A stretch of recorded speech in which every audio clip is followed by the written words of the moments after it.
Well, you guys were probably wondering when we were going to give our thoughts on Secret Invasion. And while Mike is definitely going to be working on his own video from what he had told me on his feelings towards Secret Invasion, at least specifically the finale,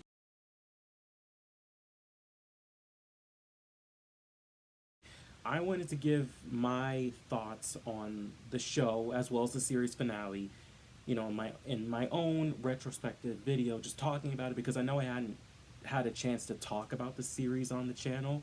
So I wanted to give you guys my thoughts on it in case we never talk about it again outside of this video and potentially his other video since we do have some other stuff coming up. But this is my thoughts on Secret Invasion. Initiating System 1. System 1 loaded.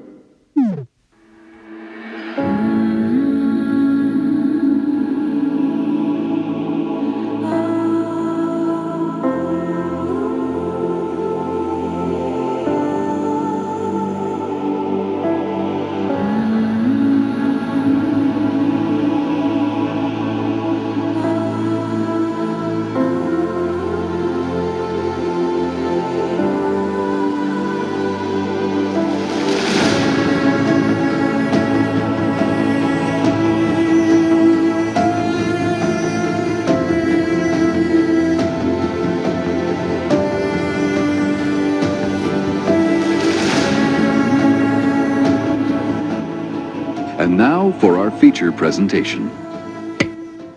So, Secret Invasion just ended with its sixth and final episode for its series finale, and I say that because, well, this definitely is the series finale unless they all of a sudden come out with a Secret Invasion Season 2 announcement at some point in the near future.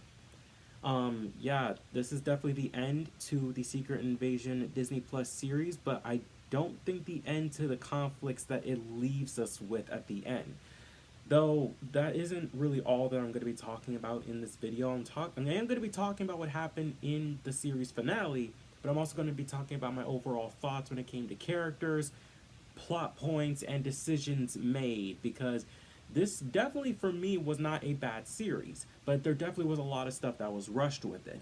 But to be clear, I want to make this review non-biased. I don't want to come at this from a this a lot. This is just the greatest thing ever. Or this was trash and this is why UFC was going down. I'm not doing any of that. That's why I'm always neutral whenever it comes to live streams or whenever it comes to any other videos that I've put out before in the past on this channel. I just want to be a very neutral, calm person that can tell you both the good and the bad when it comes to these series and films. And of course, as said in the beginning of the video, we are standing with SAG-AFTRA and the writers and actors strike currently going on right now. As commenters and as, you've probably seen this in other reaction, channels, because this has obviously come up with a lot of people wondering if we can do this type of thing. We are allowed to do it. We're just not allowed to, promote it, have the companies ask us to promote it, basically. If you want to know more information, you can definitely look it up, because I'm pretty sure you have a lot of questions coming to what we can and cannot talk about, what we can and cannot do. But just know, you can look it up online, but we are eligible to do something like this. So in case you were wondering, we're all good. But anyways, let's talk about the series finale first. I have to say, this series finale, in regards to the rest of the season, I definitely will say it felt very rushed in some regards. Not to say I didn't like it. What we did get was very good in my opinion. As we of course know, this was all building up to a final fight between Gravik and Nick Fury. We all know that after learning last episode that Gravik was after the Harvest, the collective DNA of everybody that was there at the final battle in Avengers Endgame, both on the hero side and on the villains, including those like Ebony Maw, Thanos, Nebula, Gamora, Thor, Captain America, Black Panther, just so many characters that were there, all mixed into this one vial, which shouldn't make sense, by the way. It would make sense if you had multiple vials for multiple characters, but somehow you synthesized all that blood and put it into one thing. Kind of seems like some of the powers that you put into that would negate that from happening. Especially that of, the heart-shaped herb that would be running through T'Challa's veins. Or, the fact that I guess Ebony Maw's blood is all you need to activate his magical powers. Which I guess, hell, what would that be if he activated Doctor Strange's abilities? But I'm getting far ahead of myself. So of course, as we know, this leads to Nick Fury finally meeting with Gravik in the old Skrullos, new Skrullos base in Russia to basically give him the harvest in exchange for him getting the hell off Earth and stopping this war that's going to cause World War III on the entire world, since Rhodey, or of course Scrody as I have been calling her since we found out that Rhodey has actually been a Skrull, and we do have an idea now of how long Rhodey has been gone, is about to make President Ritson fire on Russia and basically cause World War III to basically have humanity destroy itself and basically make a whole new world for the Skrulls where they don't got to worry about any single humans. But of course, Sonya Falsworth, now knowing that, Rhodey is a Skrull, she and Nick Fury devised a plan to get to the president and get him to realize that Rhodey is a Skrull. How did they do this? Well, we'll cut back to that. But basically, one thing I want to highlight when it comes to this series is just the performances when it comes to these characters. And I think one of the characters that really highlights this is Gravik, done by, I'm forgetting his name, but it's like, the actor. He's also in Barbie, which is very, very juxtaposing of that to this. But I have to say, like, he does a fantastic job. I have to say, like, Gravik has been a very, very menacing character throughout this entire series. Like, before he was Super Skrull, after he became Super Skrull and everything like that, he just has this force that demands your attention, that demands your loyalty to him, which is basically, how he was able to get these Skrulls to follow him and, choose his side over Talos's. It definitely shows in his performance that he is somebody that is willing to do whatever it takes, and he learned that because he learned that through Nick Fury. As he said, he was his hero. He wanted to do everything to, impress his hero. The face he even wears, the face that he's been wearing when he's not in his Skrull form, is the first human he ever killed, who he was asked to do that by Nick Fury. He's done everything that Fury has ever wanted him to. But because of the fact that Fury and Carol Danvers had not found them a home, it's just, he's just done. He's literally at the point like, well, if you're not going to find us a home, I'm going to take this home by force. And again, like, his performance was just so, so good. I have to give it up to the actor. I'm sorry I'm forgetting the name right now, but I have to give it up to the actor for his performance throughout this entire series. But, of course, as we will find out, he gets the harvest. We see all the DNA that's in there. Again, there are multiple videos that are probably broken down, just, all the DNA that's within that vial. Many characters within the Avengers and the Guardians of the Galaxy and many of the villains, again, everybody who was at the final battle in Endgame, but then including some other people like Ghost or the Abomination who weren't there, but Fury probably had those vials on standby after the events of Incredible Hulk and Ant-Man the Wasp. Again, it's the only way to explain how the hell they were added to the mix, outside of just being like, well, we got to get noteworthy, Marvel heroes and villains in on this somehow, so, we're going to do this.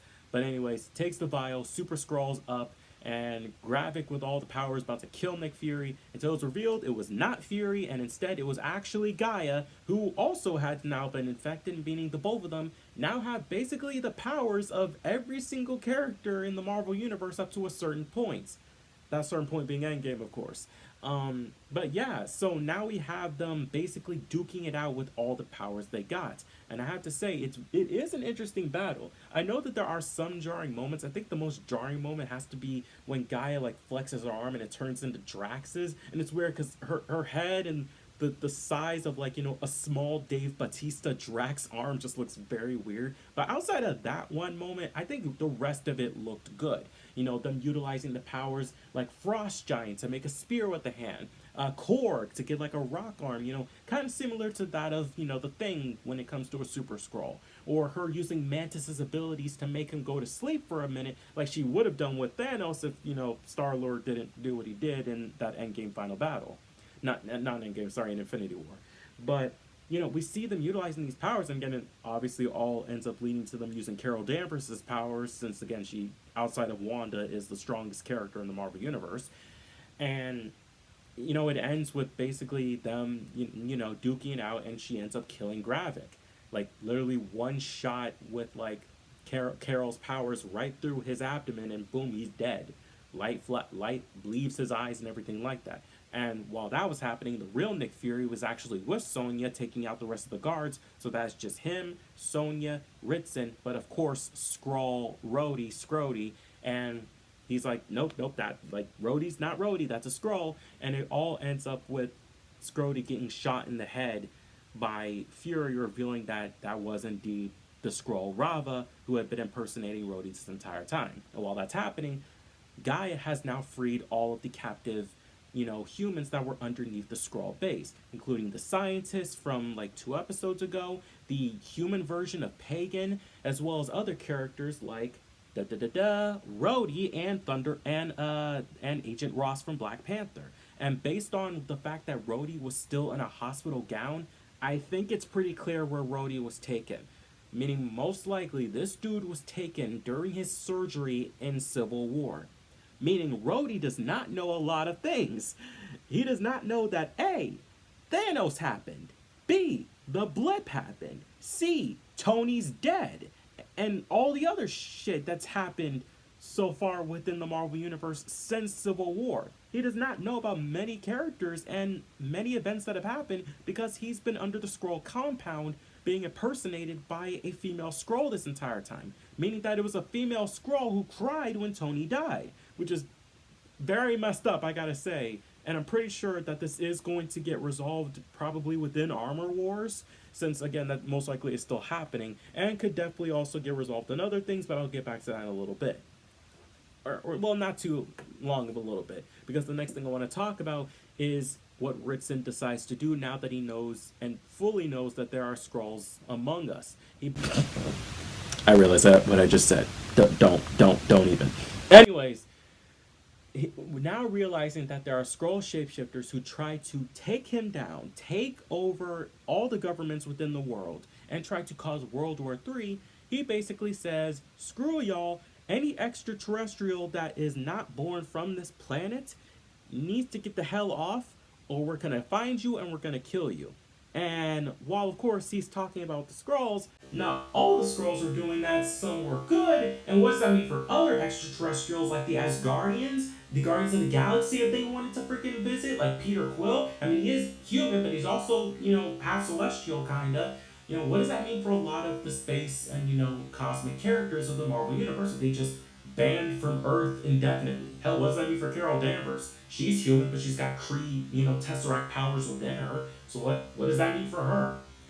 I guess we'll figure that out. But again, like as I said, now we have vigilantes going out there killing innocents to see if they're Skrulls or not. They've gotten some, but they've also killed innocent human beings. And I think that this is definitely going to lead to a scenario where we'll see how things will be when it comes to Captain America Brave New World. Because, well, as Nick even says, this is the kind of thing that a one-term president would do. And as we know, Thunderbolt Ross is going to be the president of the United States within Captain America Brand New World, played by Harrison Ford. So yeah, I think this definitely set up not only stuff that we'll see later on this year, but also stuff that we'll be seeing whenever Captain America 4 comes out, which of course we'll probably get a better idea when that'll come out, when they can get back to filming that after the whole writer's strike and everything is over with. So I guess we'll just have to see. But anyways, after that, Fury decides to leave, though his girl does go with him, only for a little bit because she needs to come back to Earth to finish her job, which potentially could deal with the fact that Gaia and everyone have found way more trapped humans underneath some weird compound, which was a shot from the trailer, but didn't come up until now, meaning that there are plenty more Skrulls impersonating humans out there. The secret invasion may have stopped Gravik, but the hundreds, if not thousands of Skrulls that have impersonated humans, they're still out there. The result is not over with. This is the end of the series, but this is definitely going to be stuff that's most likely going to be coming back. The secret invasion was much more of a smaller scale to where a much bigger invasion could, cause more Skrulls to be outed at some point. Maybe again why I said there could potentially be a second season to kind of pick up on this, maybe not focusing on Nick Fury, but maybe on another great, powerful, Marvel superhero, or maybe solely focused on Gaia. We'll have to see how that all goes. But anyways, yeah, Fury leaves, back up to the Saber base, where of course we will see him later on this year in November in the Marvels, as he will be rejoining Carol Danvers along with Monica Rambeau and Kamala Khan in that film coming out into theaters November 10th, I believe. Now that's me talking about the series finale, and as I said before, I felt like this finale was a bit rushed at some points, because there definitely felt like there was a lot of development that happened off screen, like out of view. Like, how did Gaia know certain things to say when she was disguising herself as Fury? Did Fury tell her some of these things? We don't know. There's a lot of information that has not been, shared. I wouldn't call this a disappointing finale, just a finale that leaves a lot more questions than it answers. Which is why I can say I'm not disappointed, because I know that these will definitely get addressed either later in the Marvels or in Captain America 4 or in other things. But I do understand why this will probably leave some people feeling like, what was the point of this series? Not saying there wasn't a point at all, because, well, the entire world is now in a weird fluxed state where we don't know who we can trust. Anybody could be a Skrull, and now all extraterrestrials are basically on a hit list. And not just Skrulls, but any extraterrestrials, which again could lead to a lot of problems, especially given the fact that, they've been kind of integrating themselves with the extraterrestrials since Endgame. Again, New Asgard was even approved by President Ritson, as we saw in a headline in Black Panther Wakanda Forever. So it's like, what's going to happen to them? What's going to happen to any of the Eternals that might still be around? What's going to happen to... Again, there's a lot of questions now posed that probably now leave the world in an even weirder state than it was before. Which, again, is interesting to see, and I'm going to be interested to see what other series picks up this information, or small doses of this information. Again, Captain America 4 is definitely a place to do that, and maybe there's even a spot in the Marvels, and hell, I could potentially think of some other stuff that it might show up in. But, again, I can understand why some people probably felt a little iffy when it came to the series overall. Now, for me, the problem never came from the fact that it wasn't a one-to-one adaptation of the comic book event. As we all, of course, know, the Secret Invasion comic was a big, universe-spanning comic book event that grabbed every single Marvel character, every single superhero, every single agent, every single villain, and brought them together to fight the Skrulls. To fight against the Skrull Queen, who was posing as Spider-Woman. You got this big giant battle where Wolverine and the Skrull Queen are fighting, where Norman Osborn shoots her down and becomes the hero. I knew we weren't going to get that story. Just like how Civil War the movie is very different from Civil War the comic, Secret Invasion the series is very different from Secret Invasion the comic. I knew we weren't going to get a one-to-one adaptation of this, especially since I knew this was going to be solely focused on Nick Fury and Talos. And while, of course, we didn't get any other Marvel superheroes in this outside of War Machine, it was to me, honestly, that didn't bother me. Because this was a chance to tell some different stories with some other characters that weren't just the superpowered, suited and booted heroes that we've been following for years. This gave us a chance to focus solely on Nick Fury, something we haven't done in a while. This gave us a chance to focus on other characters of the spy world, something we haven't really gotten that much of, kinda, since Agents of S.H.I.E.L.D. in a sense, and more so when it comes to official stuff, since Winter Soldier, in a sense, and also Black Widow, I guess, as well. But again, it was good to see an emotionally vulnerable Nick Fury. It was good to see the interactions with him and Talos. I was heartbroken at the deaths of Maria Hill and Talos. It was great seeing many of these character moments. A lot of these moments did hit for me. A lot of them were great for me. And I will say that this series did not disappoint. I didn't feel like my time was wasted because I didn't see a freaking giant pod with a bunch of other superheroes claiming oh, we're the real ones. Who are you guys? That didn't bother me whatsoever. I'll say if there's anything that I felt iffy about this series is that there were a lot of moments that felt like they happened off screen. And I feel like this series was definitely cut down, because if you look back at those trailers that we've had before, there's definitely a lot of stuff that didn't happen. A lot of things that were either edited or changed or just didn't show up at all. A lot of scenes between characters that definitely could have expanded upon things that weren't shown, that were undercut, that were, trimmed down. And that's very saddening to see, because this series, to me, was good. But I think if those things were implemented, it would be even greater. But honestly, that's just my thoughts when it comes to the whole thing. I'm not disappointed at all when it comes to Secret Invasion. I very much liked this series. I liked every character that was within it, and it has a really strong villain, in my opinion. Even a very strong premise that is definitely going to be felt for future titles to come within the MCU for both films and TV, given what it's setting up and given what we know is coming. But there's also a lot left that you want. It's basically like giving you a tiny bit of like a brand new, like, you know, it's almost like giving you a free sampling of a pint of ice cream. You know, it tastes good, but you feel like there's a certain thing that if you just added it in there, it would be even better. So it's the sense of you still enjoyed it, but you really would like if there was just a little more added to it. That's my overall feelings with it. Not bad, not disappointed whatsoever, and definitely a great series that I can recommend. Just with, you know, there is also a lot left that could have been expanded on, could have been brought in, you know, and more explained. There's just a lot more that could have been done. Not saying what we didn't have was good, but there's a lot more that could have been done. And I think that's overall where my feelings stand when it comes to this series. I like Secret Invasion, and I will say, despite what anyone else probably says, I liked this series. But I'm not gonna lie, there definitely were a lot of things that I wish would have happened or could have happened.